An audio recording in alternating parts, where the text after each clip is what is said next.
Hello, Trà Vinh xin chào các bạn. Hôm nay thì mình sẽ làm bánh bao mặn nha. Bánh bao hành ruốc, một công thức mới. Bánh bao hành ruốc, bên ngoài thì láng bóng, bên trong thì xốp mềm, kết hợp thêm cái mùi thơm thơm từ hành lá nè. Bây giờ thì mời các bạn mình cùng xem video nhé. Đầu tiên thì mình chuẩn bị ở đây là 300g bột mì đa dụng ha. Thì mình dùng cái loại hoa ngọc lan nè, các bạn dùng cái loại nào cũng được.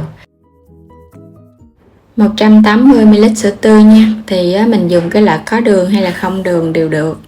2 muỗng canh dung đường cát, chút xíu muối nè.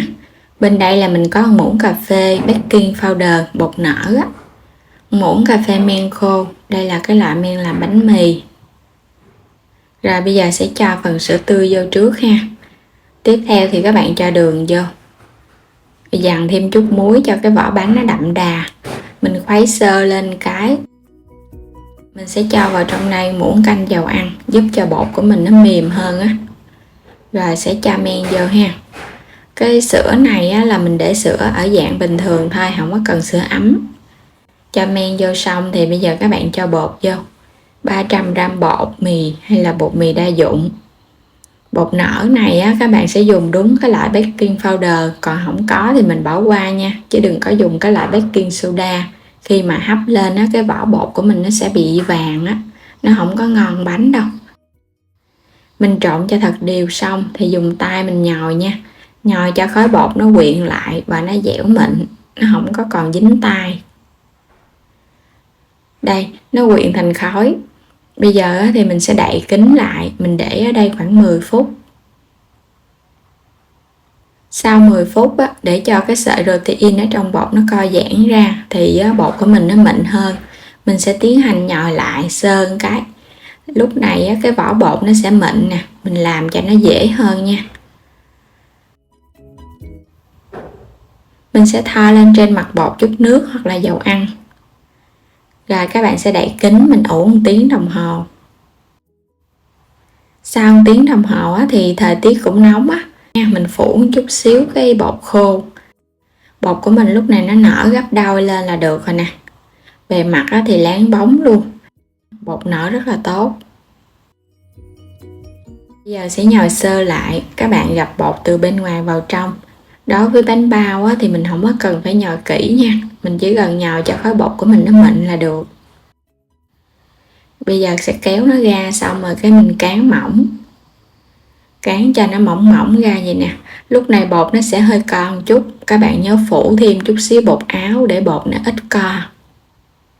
Mình cán sơ qua, phủ thêm bột khô cho nó mỏng ra vậy nè. Rồi các bạn sẽ quét lên đây một lớp dầu ăn ha, để một chút cho cái bánh của mình nó tách ra 3 lớp.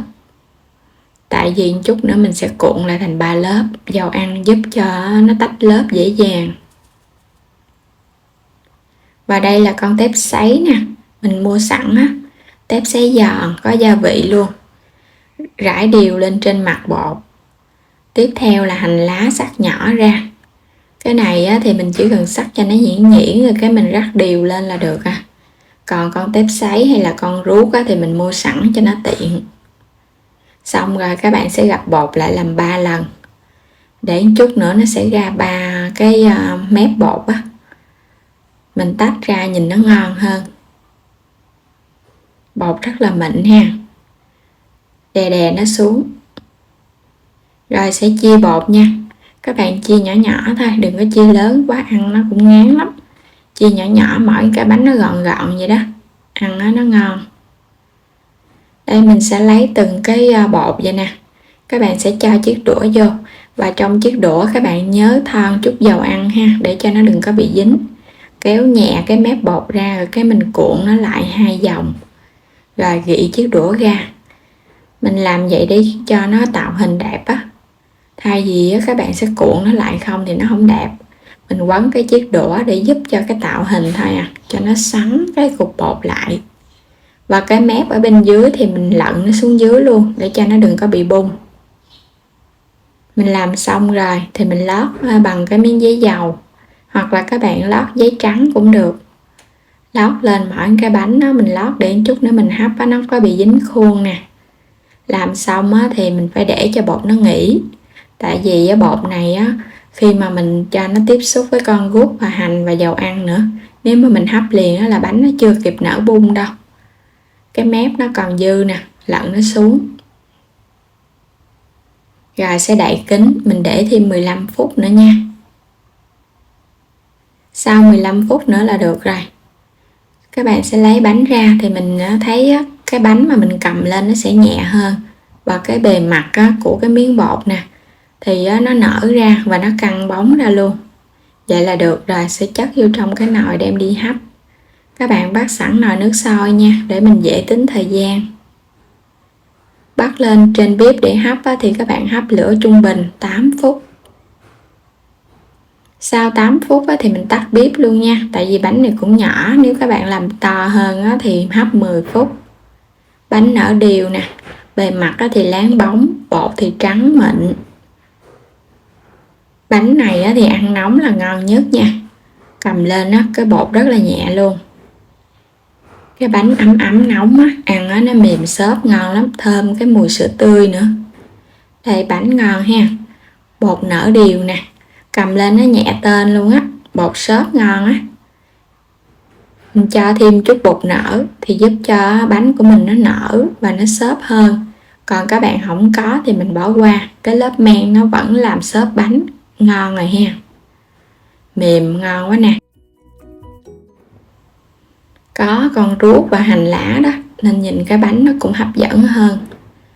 Đây mình sẽ tách bánh ra. Mình làm 3 lớp cho nên là khi tách ra cái bánh của các bạn nó sẽ tách ra làm 3 lớp luôn. Giống như là bánh mì ngọt vậy á. Mình thấy nó mềm như ngon vậy. Làm bằng sữa tươi thì cái lớp bột nó sẽ xốp ngon hơn và nó thơm hơn so với mình làm nước lọc bình thường. Bột trắng mướt luôn Mình thấy trong công thức làm bánh bao thì mình làm cái bột hoa ngọc lan hoặc là cái bột hoa hồng xanh là nó ngon. Còn các bạn làm cái bột đa dụng thông thường thì nó hơi bị vàng bánh. Và cái độ xốp nó cũng giảm hơn chút xíu nữa. Mình nêm vào trong bột có một chút muối thôi, cho nên là cái gia vị nó cũng vừa miệng ha. Kết hợp thêm cái vị của con guốc ăn ngon lắm các bạn. Bánh bao đơn giản, chỉ bỏ ra chút xíu thời gian, không có cần cầu kỳ để gói bánh. Mà cái bánh của mình cũng bắt mắt nè ha. Nếu mà các bạn không dùng con guốc thì mình dùng hành lá không cũng ngon luôn Đến đây thì chúc các bạn ngon miệng nha. Vui lòng đăng ký kênh để theo dõi các video mỗi ngày miễn phí, ủng hộ kênh mình. Xin chào và hẹn gặp lại các bạn ở những video tiếp theo.